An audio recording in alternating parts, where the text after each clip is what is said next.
पतंजलि शर्मा जी, जयपुर से। राधे राधे। हाँ जी, आपके चरणों में कोटि कोटि प्रणाम। महाराज श्री, हमारी संतान जो हमसे उत्पन्न होगी, क्या वो अपने पूर्व कर्मों के अनुसार शरीर मिलेगा या माता पिता के कर्मों के अनुसार? अगर माता पिता के कर्मों के अनुसार उत्पन्न होगी तो क्या सावधानी रखें? कृपया मार्गदर्शन करें। वो तो आएगा अपने ही कर्मों से, पर उसमें दुख और सुख का अनुभव तुम्हारे कर्म उसमें सम्मिलित होंगे। अगर आपने पूर्व में जो जीव पुत्र रूप में आ रहा है उसके साथ अभद्र कर्म किए हैं, तो आकर के जीवन भर आपको जलाएगा, आपको दुख देगा। और आपने भद्र मन मंगल में कर्म किए हैं तो जीव पुत्र बन के आएगा, तुम्हें सुख प्रदान करेगा। अब यदि इस समय भजन कर लो भगवान का, तो तुम उसके भी भाग्य को बदल सकते हो और अपने भी भाग्य को बदल सकते हो। ये भजन ही एक ऐसा कर्म है जो सब सुधार देता है। मार्कंडेय ऋषि के पिता महाराज मृकंड ने देखा, बहुत ज्योतिषाचार्य थे, कि 5 वर्ष में मेरे पुत्र की आयु खत्म है, मर जाएगा। बड़ी चिंता हुई कि जीवन भर भजन करते रहे, तपस्या की। पहले प्राय हम सब ऋषियों की ही संतान हैं, रहते गृहस्थ में थे पर पूर्ण ऋषि तपस्वी मुनियों की तरह हम सब ऋषियों की संतान हैं। जब गोत्र पूछा जाए तो देखो नहीं बोलते भरद्वाज गोत्र, याज्ञवल्क्य, हम सब ऋषियों की संतानें हैं। हाँ, तो उन्होंने लगा कि कैसे क्या कर सकते हैं कि 5 वर्ष के बाद ये बालक जीवित बना रहे। अब पिता का कर्म शुरू हो रहा है। पूर्व संयोग इतने ही वर्ष का था, अब उनका नया कर्म काम कर रहा है। उन्होंने विचार किया, भगवान के भक्तों और संतों में विशेष सामर्थ्य है। यदि संतों को साष्टांग दंडवत करे और संतों का आशीर्वाद मिले तो मैं इसे मृत्यु से भी बचा सकता हूं। उनको पता था, उनकी श्रद्धा थी, उनकी भावना थी। तो प्रायः पवित्र नदियों के किनारे ही ऋषियों के आश्रम होते थे, तो गंगा जी के समीप ही तो घाट में खड़ा कर देते। जो भी संत दिखाई देते, वैष्णव तिलक या शैव तिलक, वो सबको आदेश कर, छोटा सा बालक 2 वर्ष 3, साष्टांग प्रणाम करो, साष्टांग प्रणाम करो। उनकी सेवा ये थी, प्रसाद पाओ और जाकर घाट में खड़े हो, जो भी संत दिखाई दे साष्टांग प्रणाम करो। एक दिन प्रच्छन्न वेश से गुप्त रूप से सनक सनंदन सनातन सनत कुमार भी, अब आपको क्या पता कौन महात्मा किस कोटि का किस वेश में तुम्हारे पास बैठा है, या तुम्हारे संग वार्तालाप कर रहा है, या तुम्हें कभी मिल सकता है, हमारी दृष्टि नहीं है ना। और वो दिव्य महापुरुष थे और वो देखा करते थे।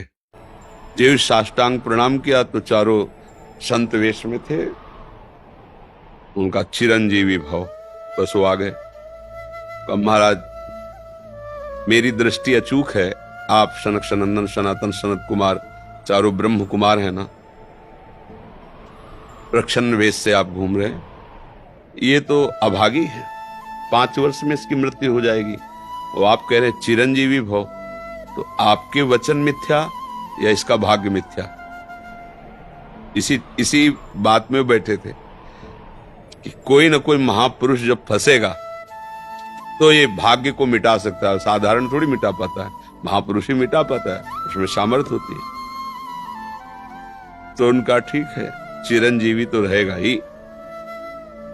तुम्हारी ज्योतिष से तुमको पता है किस मिनट में किस सेकंड में मृत्यु होगी। उस दिन प्रातः से लेकर के और मृत्यु समय तक भगवान शिव के मंदिर में शिव का आलिंगन करके इसे बैठा देना, बस फिर और हम देख लेंगे। ऐसा ही किया। चारों ब्रह्म कुमार दरवाजे पे खड़े हो गए। तो ऐसे पुरुषों के पास यमदूत नहीं आते, साक्षात धर्मराज आते।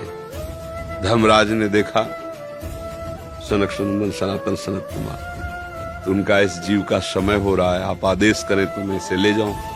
बोले मैंने तो चिरंजीवी भव कहा है। बोले ब्रह्मा के आप पुत्र हैं, ब्रह्मा के द्वारा ही विधान किया जाता है। तो इतनी वार्ता हो ही रही थी कि भगवान शंकर प्रकट हो गए। उनका कि कुछ बदलना नहीं है, 5 वर्ष की आयु ना, हाँ 5 वर्ष मेरी आयु के 5 वर्ष। भगवान ब्रह्मा जी